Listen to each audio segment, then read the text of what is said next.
वक्त की सबसे बड़ी खबर आ रही है उरई जिला जालौन से। पूर्व मुख्यमंत्री अखिलेश यादव ने सपा नेता को दी श्रद्धांजलि देकर महिला जिला अध्यक्ष कुसुम लता सक्सेना के घर पहुंची। उरई सपा के संस्थापक सदस्य इंद्रजीत सिंह यादव की श्रद्धांजलि सभा में शामिल होने आए सपा के राष्ट्रीय अध्यक्ष अखिलेश यादव ने पत्रकारों से वार्ता करते समय भाजपा पर तीखे प्रहार किए। अखिलेश यादव ने क्या कुछ कहा, आइए सुनते हैं। अखिलेश यादव किस प्रकार बरसे भारतीय जनता पार्टी के ऊपर। आप देख रहे हैं न्यूज़ 92। रिपोर्टर देवेंद्र कुमार की खास। सभी पूछेंगे। अरे वसीम भाई, रोल। इंद्रजीत सिंह यादव जी समाजवादी पार्टी के उन नेताओं में गिनती होती थी जिन नेताओं ने समाजवादी पार्टी के गठन में पूरी ईमानदारी से और पूरे निष्ठावान होकर के संघर्ष के साथ साथ जमीन पर कैसे समाजवादी विचारधारा से लोग जुड़े, उस पीढ़ी के लोगों ने समाजवादी पार्टी को खड़ा किया। नेताजी के साथ रह कर के उन्होंने लगातार समाजवादी पार्टी को मजबूत करने का काम किया।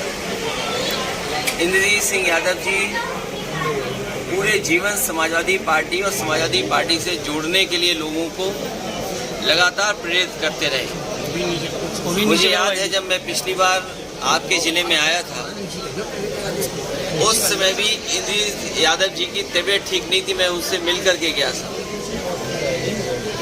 उन्होंने हमेशा समाजवादियों को और संघर्ष को आशीर्वाद देते रहे।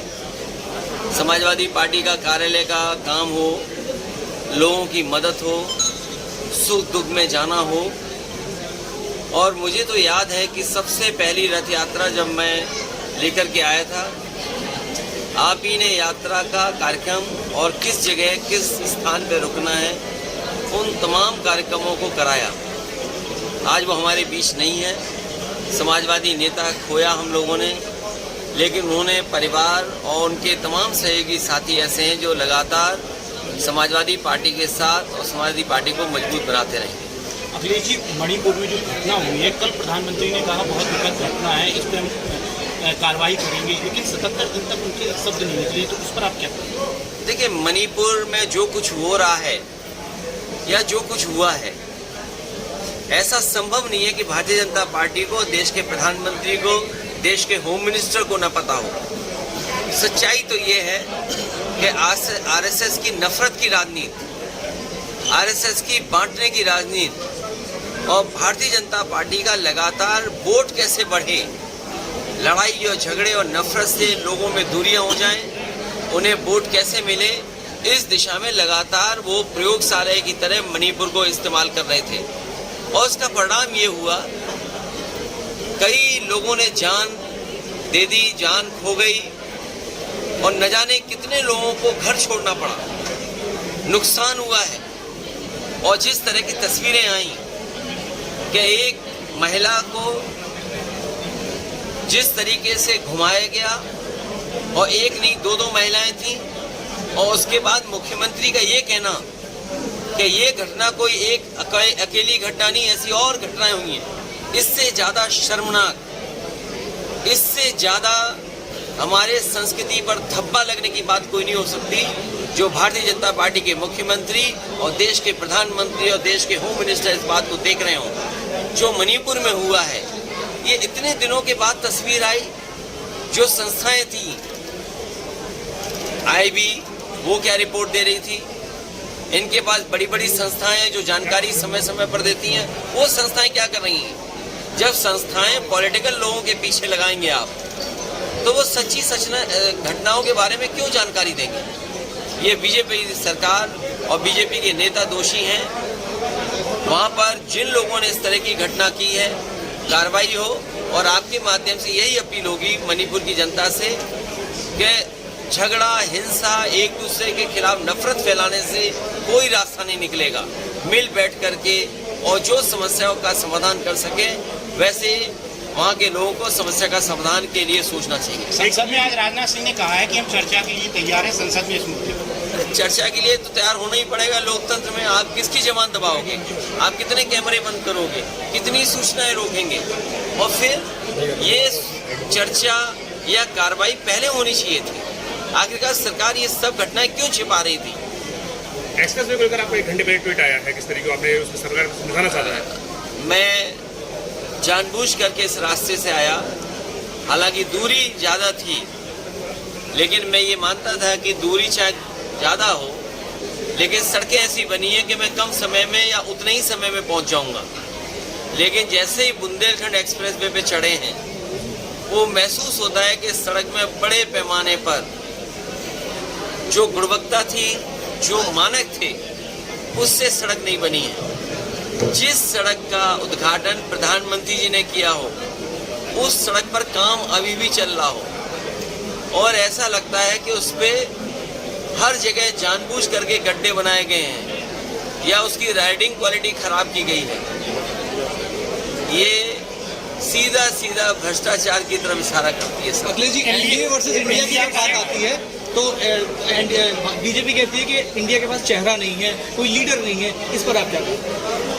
बीजेपी का चेहरा बुंदेलखंड देख करके समझ जाओगे।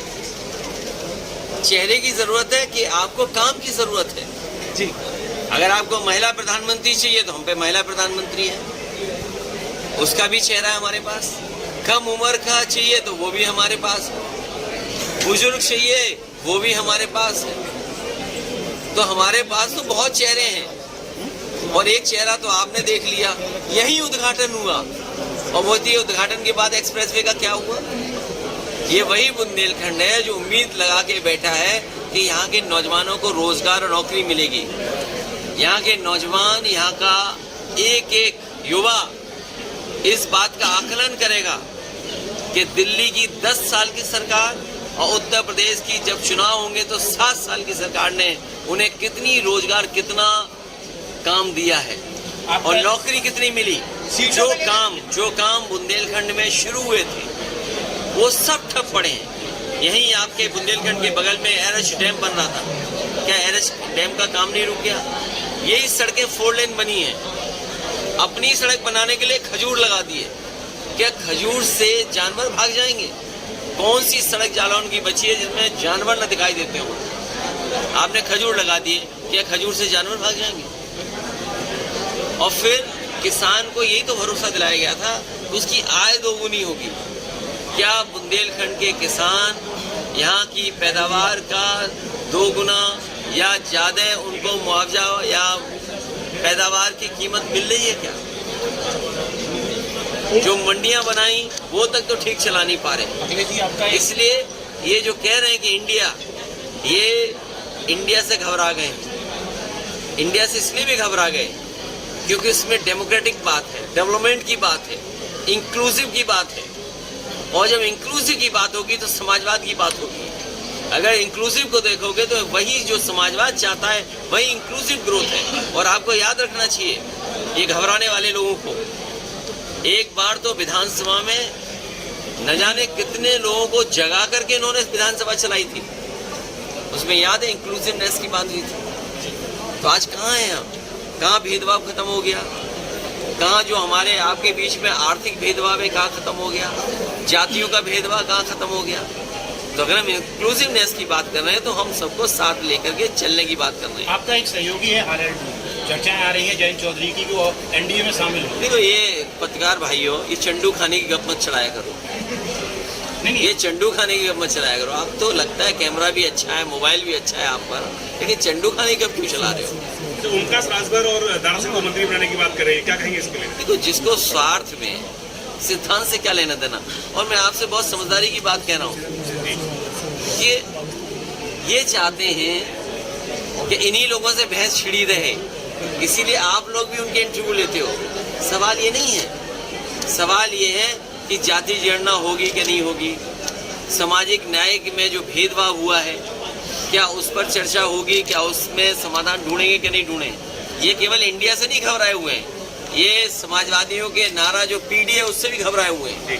हम किसी के खिलाफ नहीं है, लेकिन पीडीए के हक के लिए हमें लड़ना पड़ेगा। क्या जनेश मिश्र जी पीडीए के हक के लिए नहीं लड़ रहे थे? क्या मोहन सिंह जी पीडीए के हक के लिए नहीं लड़े?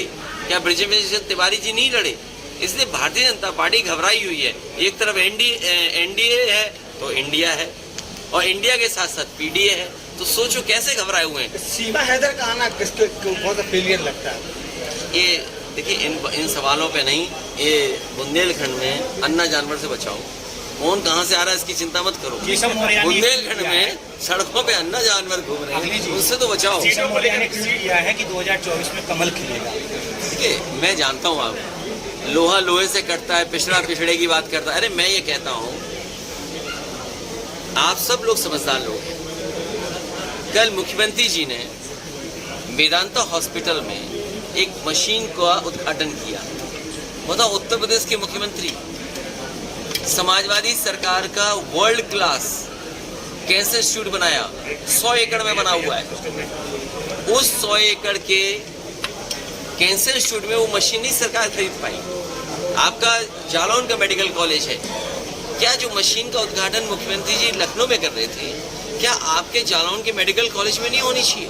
सवाल ये है कि आपके सरकार के मेडिकल कॉलेज की जो व्यवस्था होनी चाहिए, जो बजट होना चाहिए, उसके लिए आप पे सवाल ही नहीं है। क्या असिस्टेंट प्रोफेसर पर्याप्त हैं? क्या एडिशनल प्रोफेसर पर्याप्त हैं? क्या वहाँ टेक्निकल स्टाफ पर्याप्त है? क्या इस सरकार ने वो बजट दिया जिससे बच्चों की अच्छी पढ़ाई हो सके, भविष्य में वो अच्छे डॉक्टर बन सके? क्या इसके लिए बजट दिया सरकार ने?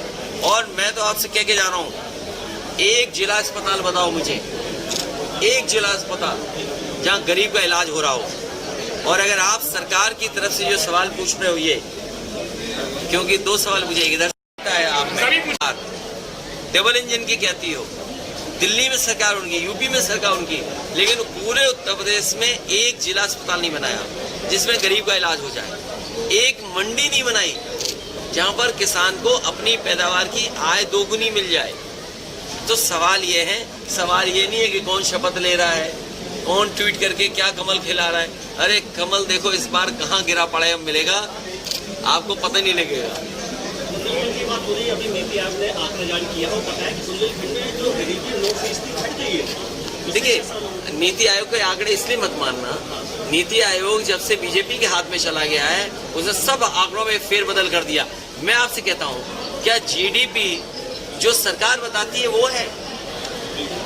क्या सरकार लगातार ये बताती है कि 100 में केवल 4 लड़के बेरोजगार हैं? क्या मुख्यमंत्री ने सदन में नहीं कहा कि 100 में बेरोजगारी दर बताई उन्होंने, 4% बेरोजगारी दर है? तो अगर नीति आयोग ये कहता है, जो बात आप कह रहे हो, हमारे मुख्यमंत्री जी कहते हैं कि 100 बच्चों में केवल 4 बेरोजगार हैं। अरे आप पत्रकार हो, हर पार्टी के नेता से मिलते हो, हर कार्यालय के आसपास जाते हो, पूरा जिले की जानकारी है, बताओ कि 100 में 4 बेरोजगार हैं। सर, अगर आप मुख्यमंत्री के विश्वास नहीं करेंगे तो नीति आयोग के भी आंकड़े को भरोसा नहीं मध्य प्रदेश में भी चुनाव आने वाले हैं, लगभग तय हो चुकी है। समाजवादी पार्टी का किस तरीके से? समाजवादी पार्टी चुनाव बुंदेलखंड में और आपके पड़ोसी मध्य प्रदेश में चुनाव लड़ेगी। पिछली बार आपके एक विधायक जीते थे बिजावर से। एक विधायक जीते थे, कई हमारे दूसरे नंबर पे थे, और बिजावर के जो विधायक हमारे जीते थे उन्होंने ही कांग्रेस की सरकार बनाई थी। सबसे पहले समर्थन समाजवादी पार्टी ने दिया था। भविष्य में आप देखेंगे समाजवादी पार्टी का जहां संगठन बेहतर है, जहां समाजवादी पार्टी को 2 नंबर पे जनता ने रखा था, उन सीटों पर और आकलन करके मध्य प्रदेश में चुनाव पार्टी लड़ेगी। अखिलेश जी, महिला खिलाड़ियों को लेकर विवादों में रहे ब्रिजभूषण सिंह को जमानत दे दी गई है, इसको लेकर क्या? अब कोर्ट का है, उसमें मैं क्या कह सकता हूँ। आज सुनवाई हुई थी, 4 अगस्त लगा दी, और साथ ही सुप्रीम कोर्ट ने गुजरात सरकार और राहुल गांधी वाली केस में। देखिए, ये कभी कभी मुझे ये लगता है कि एक को परेशान करके कुछ लाभ देना और कुछ लाभ लेना, कांग्रेस के नेता को परेशान करना, उससे लाभ लेना। यूपी में क्या बात हुई है कांग्रेस से गठबंधन की, भी इंडिया का पार्टी भी कितने सीटों पर जो है वो, जब कभी बात होगी, क्योंकि आप तो टीवी पे देखते होंगे, कैमरे मोबाइल पे देखते होंगे, बात तो हमें करनी है। जब हमें करनी होगी तो हम कर लेंगे बात, और हमें बात करनी होगी, करेंगे।